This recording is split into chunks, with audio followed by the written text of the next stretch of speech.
Halo adik-adik, selamat pagi. Jumpa lagi dengan Kak Trias dalam Do Re Mi, doa dan renungan misioner pada hari Selasa tanggal 6 Desember 2022. Saat ini kita sudah memasuki pekan Advent yang kedua.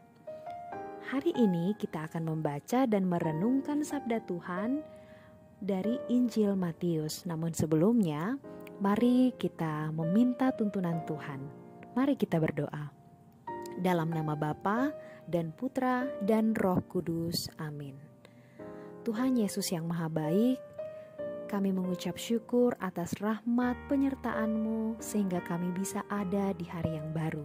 Kami mengucap syukur untuk nafas yang selalu Engkau berikan kepada kami secara gratis. Ya Tuhan, kami akan membaca dan merenungkan sabda-Mu. Berikanlah kami roh hikmat agar kami dapat memahami sabda-Mu dan dapat melaksanakan semua kehendak-Mu.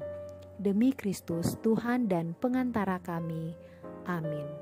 Dalam nama Bapa dan Putra dan Roh Kudus. Amin. Baik adik-adik, sekarang mari kita buka Alkitab. Kita buka Injil Matius pasal 18 ayat 12 sampai 14. Inilah Injil suci menurut Matius. Dimuliakanlah Tuhan. Yesus berkata kepada murid-muridnya, "Bagaimana pendapatmu? Jika seseorang mempunyai 100 ekor domba dan seekor di antaranya sesat, tidaklah ia akan meninggalkan yang 99 ekor di pegunungan lalu pergi mencari yang sesat itu? Dan aku berkata kepadamu, sungguh jika ia berhasil menemukannya, lebih besarlah kegembiraannya atas yang seekor itu daripada atas yang 99 ekor yang tidak sesat. Demikian pula Bapamu yang di surga tidak menghendaki seorang pun dari anak-anak ini hilang." Demikianlah sabda Tuhan. Terpujilah Kristus.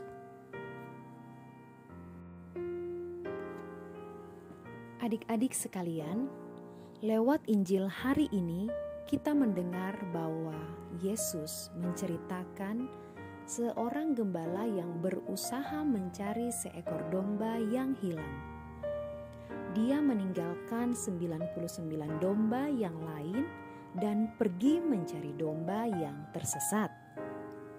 Dia tidak lagi berpikir tentang kenyamanan domba-domba yang berkumpul bersamaan dalam satu tempat, tetapi berkonsentrasi dan pusat perhatiannya fokus pada yang hilang.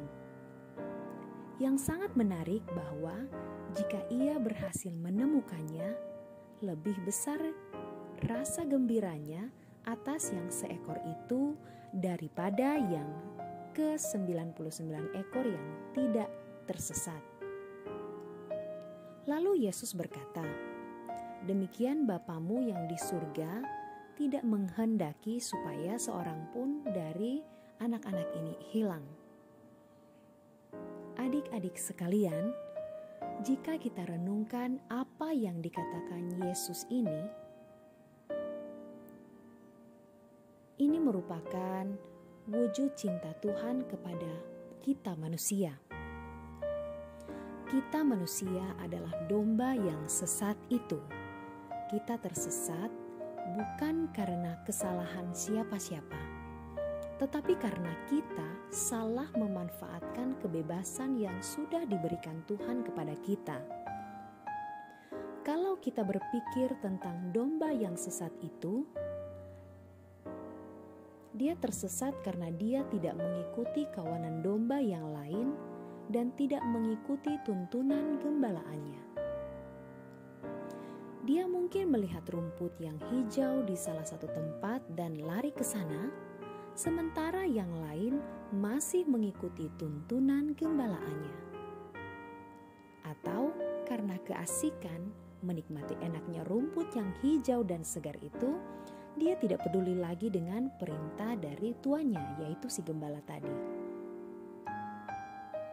Adik-adik sekalian yang Tuhan Yesus kasihi, kalau kita ingat sejarah jatuhnya manusia ke dalam tangan setan, akar kesalahannya adalah mengikuti kehendak sendiri dan mau menyamakan diri dengan Tuhan.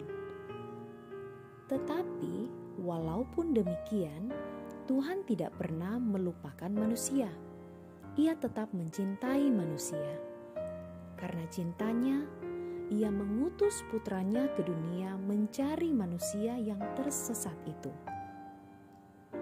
Ia bekerja keras, meyakinkan manusia supaya dapat kembali lagi kepada Bapa.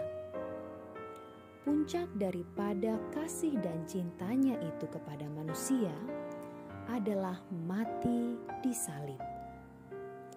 Tuhan sungguh mengasihi kita manusia. Lalu bagaimana tanggapan kita akan kasih Tuhan itu? Jadi mari adik-adik sekalian, kita memanfaatkan masa Advent ini untuk memeriksa diri kita kembali. Apakah kita selalu berada dalam gembalaan Tuhan kita, atau kadang kita masih tersesat? Kalau kadang kita tersesat, marilah kita teriak meminta bantuan Tuhan Yesus Kristus agar Ia memikul, menuntun kita kembali kepada kawanan domba yang lain yang selalu mengalami kasih Allah. Percayalah bahwa Tuhan sangat mengasihi kita. Semoga demikian. Amin. Adik-adik, demikian renungan pada hari ini. Untuk mengakhirinya, mari kita berdoa dengan doa anak misioner Indonesia. Dalam nama Bapa dan Putra dan Roh Kudus. Amin. Tuhan Yesus, Engkau diutus Bapa menjadi berkat bagi dunia, menjadi selamat bagi manusia.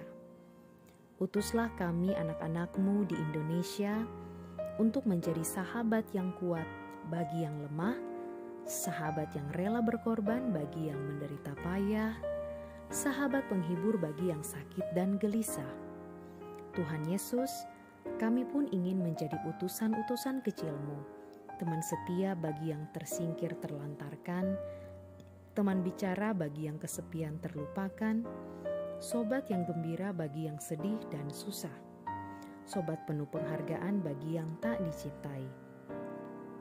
Tuhan Yesus, utuslah kami kini dengan bantuan Roh Kudus-Mu menjadi garam dan ragi yang baik, menjadi terang dan obor yang cemerlang, membawa kegembiraan dan pengharapan.